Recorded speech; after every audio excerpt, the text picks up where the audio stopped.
பரிசுத்த வேதாகமம் பழைய ஏற்பாடு 1 சாமுவேல் 5ஆம் அதிகாரம். பெலிஸ்தர் தேவனுடைய பெட்டியை பிடித்து அதை எபினேசரிலிருந்து அஸ்தோத்திற்கு கொண்டு போனார்கள். பெலிஸ்தர் தேவனுடைய பெட்டியை பிடித்து தாக்கோனின் கோவிலிலே கொண்டு வந்து தாக்கோன் அண்டையிலே வைத்தார்கள். அஸ்தோத் ஊரார் மறுநாள் காலமே எழுந்திருந்து வந்தபோது, இதோ தாக்கோன் கர்த்தருடைய பெட்டிக்கு முன்பாக தரையிலே முகம் குப்புற விழுந்து கிடந்தது. அப்பொழுது அவர்கள் தாக்கோனை எடுத்து அதை அதன் ஸ்தானத்திலே திரும்பவும் நிறுத்தினார்கள்.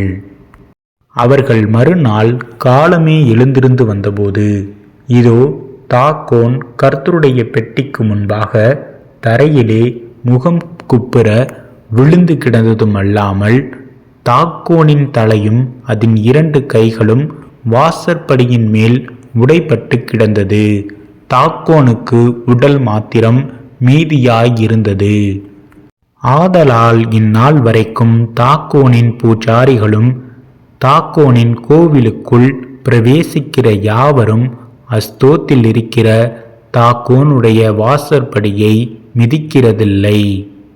அஸ்தோத் ஊராரை பாழாக்கும்படிக்கு கர்த்தருடைய கை அவர்கள் மேல் பாரமாயிருந்தது.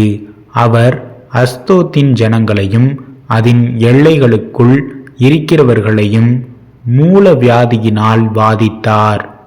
இப்படி நடந்ததை அஸ்தோத்தின் ஜனங்கள் கண்டபோது, இஸ்ரவேலின் தேவனுடைய கை நமது மேலும் நம்முடைய தேவனாகிய தாக்கோனின் மேலும் கடினமாயிருக்கிறபடியால் அவருடைய பெட்டி நம்மிடத்தில் இருக்கலாகாது என்று சொல்லி பெலிஸ்தரின் அதிபதிகளை எல்லாம் அழைப்பித்து தங்கள் அண்டையிலே கூடி வர செய்து, இஸ்ரவேலின் தேவனுடைய பெட்டியை நாம் என்ன செய்ய வேண்டும் என்று கேட்டார்கள்.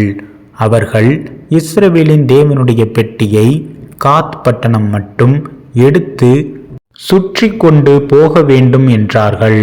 அப்படியே இஸ்ரவேலின் தேவனுடைய பெட்டியை எடுத்து சுற்றி கொண்டு போனார்கள். அதை எடுத்து சுற்றி கொண்டு போன பின்பு கர்த்தருடைய கை அந்த பட்டணத்தின் மேல் மகா உக்கிரமாக இறங்கிற்று.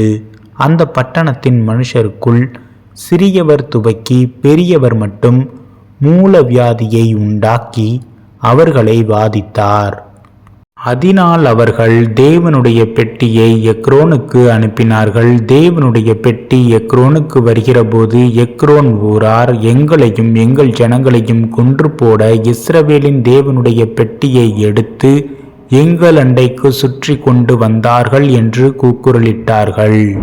அவர்கள் பெலிஸ்தரின் அதிபதிகளை எல்லாம் கூடி வரும்படி அழைத்து, இஸ்ரவேலின் தேவன் எங்களையும் எங்கள் ஜனங்களையும் கொன்று போடாதபடிக்கு அவருடைய பெட்டியை அதன் ஸ்தானத்திற்கு திரும்ப அனுப்பிவிடுங்கள் என்றார்கள். அந்த பட்டணமெங்கும் சாவு மும்முரமாயிருந்தது. தேவனுடைய கை அங்கே மகாபாரமாயிருந்தது. செத்து போகாதிருந்தவர்கள் மூல வியாதியினால் வாதிக்கப்பட்டதினால் அந்த பட்டணத்தின் கூக்குரல் வானபரியந்தம் எழும்பிற்று.